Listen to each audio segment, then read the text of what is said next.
Peter, isn't it amazing that many people confuse the image, the character, if you prefer, of an artist with a normal, everyday person? I estimate that the personal life, everyday life, if you wish, is a part that should remain behind the scene and publicity. Do you agree? Oh, yes, well, that's true, obviously. But then, on the other hand, the person who's the public figure generally or only normally appeals in public, so that, obviously, I'm even now, as I'm speaking as Peter Hamill, the public figure.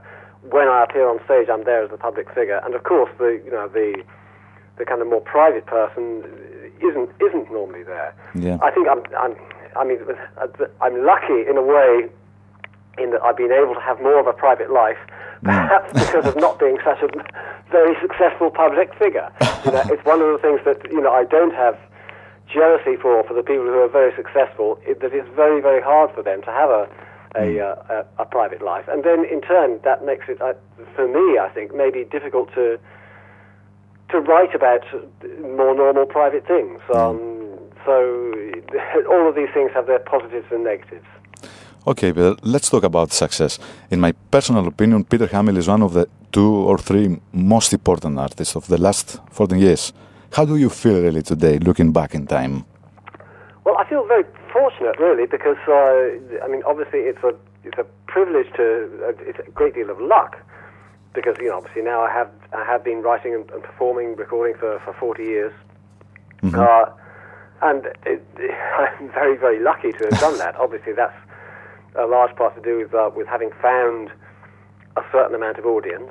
It is also in part to do with not having had that major success, because especially in modern terms, if somebody is very successful, then they're almost immediately limited to maybe doing a record every 3 or 4 years, something like that, and then touring for a couple of years, and being on something of a treadmill.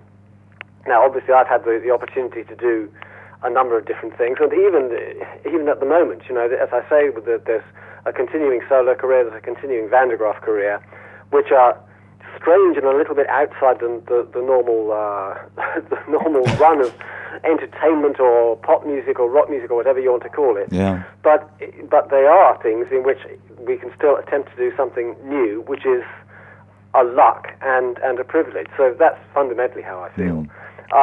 As far as success or being important or what have you, then in terms of my own relationship to writing material or performing material, those I can't really think about those considerations. It's only a question of trying to do the best that I can do in terms of the stuff that I'm working on at that particular moment.